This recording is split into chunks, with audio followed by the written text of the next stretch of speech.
नमस्कार दोस्तों, जीके के 10 क्वेश्चन हैं। इस क्वेश्चन में हम देखेंगे, पहला क्वेश्चन है कि दिलवाड़ा के चालुक्य मंदिर यानी कि जैन मंदिर कहाँ स्थित है? तो राजस्थान में स्थित है। कहाँ पे? राजस्थान में स्थित है। ऑप्शन सी इसका राइट आंसर हो जाता है। अगले प्रश्न की तरफ बढ़ते हैं। अगला प्रश्न है कि भारत में निम्नलिखित राज्यों में से किस राज्य में जन्म दर न्यूनतम है? तो वो केरल में है। ऑप्शन ए इसका राइट आंसर हो जाता है। कहाँ पे है? केरल में है। उसके बाद अगला प्रश्न है कि सार्क का सचिवालय कहाँ स्थित है? सार्क का जो सचिवालय है कहाँ पे है? तो वो काठमांडू में है। कहाँ पे? काठमांडू में। ऑप्शन बी इसका राइट आंसर हो जाता है।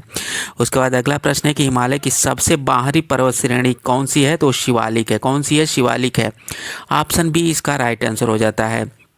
उसके बाद अगले प्रश्न की तरफ बढ़ते हैं। अगला प्रश्न है कि ग्रीक ने राजनीति शास्त्र को किसकी मूल मान्यताओं के अनुसार देखा है? तो वो नैतिक दृष्टि से देखा है। ऑप्शन सी इसका राइट आंसर हो जाता है। अगला प्रश्न है कि निम्नलिखित में से कौन लोकतंत्र नहीं है? तो वो चीन है। ऑप्शन डी इसका राइट आंसर हो जाता है। अगर आप यूपीपी की तैयारी कर रहे हैं तो आपके लिए एक बुक मैं रिकमेंड करूंगा जो कि चक्षु प्रकाशन की है। देखिए, इनका स्टडी गाइड और प्रैक्टिस सेट है। इसे आप देखिए, इनके बुक में जो है प्रीवियस ईयर पेपर दिया हुआ, 5 प्रीवियस ईयर पेपर है। सामान्य हिंदी में देखिए इन्होंने क्या दे रखा है, विषय सूची हम देख रहे हैं।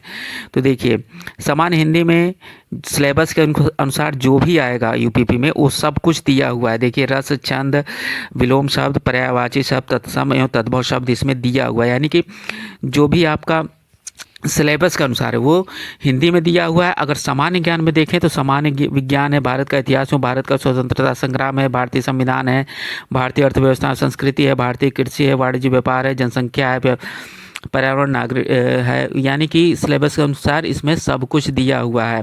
उसका प्रभाव दिया हुआ है, साइबर क्राइम दिया हुआ है, उत्तर प्रदेश में राजस्व दिया हुआ है सिलेबस के अनुसार। मैं तो कहूँगा आप लोग ये बुक ले लीजिए। उसके बाद देखिए, मैथ में देखिए नंबर सिस्टम से लेके जो भी आपका सिलेबस में है, मैथ में जो भी आएगा वो सब कुछ इसमें दिया हुआ है। टाइम एंड वर्क है, टाइम एंड डिस्टेंस है, अपनी सिलेबस के अनुसार सब कुछ दिया है। तो आप इनकी बुक लेकर अपनी तैयारी और मजबूत कर सकते हैं और यूपीपी यानी कि उत्तर प्रदेश पुलिस में जाने का अपना सपना साकार कर सकते हैं। तो इनकी आप बुक ले सकते हैं। परीक्षा उपयोगी महत्वपूर्ण प्रश्न भी दिए हुए हैं, जैसे कि किस टीम ने इंडियन प्रीमियर लीग 2023 का खिताब अपने नाम किया है। लेटेस्ट क्वेश्चन है कि प्रधानमंत्री नरेंद्र मोदी ने किस दिन भारत की नई संसद का भवन का यदि राष्ट्रीय आपातकाल घोषित किया जाता है तो उसे प्रत्येक बाद संसद का अनुमोदन प्राप्त करना आवश्यक होता है। कितने माह बाद संसद का अनुमोदन प्राप्त करना आवश्यक होता है? तो 6 माह बाद। ऑप्शन ए इसका राइट आंसर हो जाता है। कि जम्मू कश्मीर राज्य विधानसभा का कार्यकाल कितने वर्ष का होता है? तो 6 वर्ष का होता है। कितने वर्ष का होता है? 6 वर्ष का होता है। ऑप्शन ए इसका राइट आंसर हो जाता है। बाकी राज्यों का कितने वर्ष का होता है? बाकी राज्यों का 5 वर्ष होता है। उसके बाद अगला प्रश्न, ये प्रश्न की तरफ बढ़ते हैं। अगला प्रश्न है कि उत्तर प्रदेश की प्रथम महिला मुख्यमंत्री कौन थी? तो वो थी सुचेता कृपलानी थी। कौन थी? सुचेता कृपलानी थी। ऑप्शन डी इसका राइट आंसर हो जाता है। अगला प्रश्न है कि राज्यपाल का कार्यकाल कितने वर्ष का होता है? राज्यपाल का जो कार्यकाल होता है कितने वर्ष का होता है? तो 5 वर्ष का होता है। ऑप्शन बी इसका राइट आंसर हो जाता है। अगले प्रश्न की तरफ बढ़ते हैं। अगला प्रश्न है कि लोकसभा के चुनाव के लिए पात्र होने के लिए न्यूनतम उम्र क्या है? तो न्यूनतम जो उम्र है यानी कि जो आयु है वो 25 वर्ष है। ऑप्शन ए इसका राइट आंसर हो जाता है। चलिए अगले प्रश्न की तरफ बढ़ते हैं। अगला प्रश्न है कि भारतीय संविधान का अनुच्छेद 187 राज्य का सचिवालय विधानसभा किससे संबंधित है? तो राज्य सरकार से। किससे? राज्य सरकार से। देखिए, भारतीय संविधान का अनुच्छेद 187 जो है उसमें राज्य के विधान मंडल के सचिवालय का वर्णन किया गया है। किसका वर्णन किया गया है?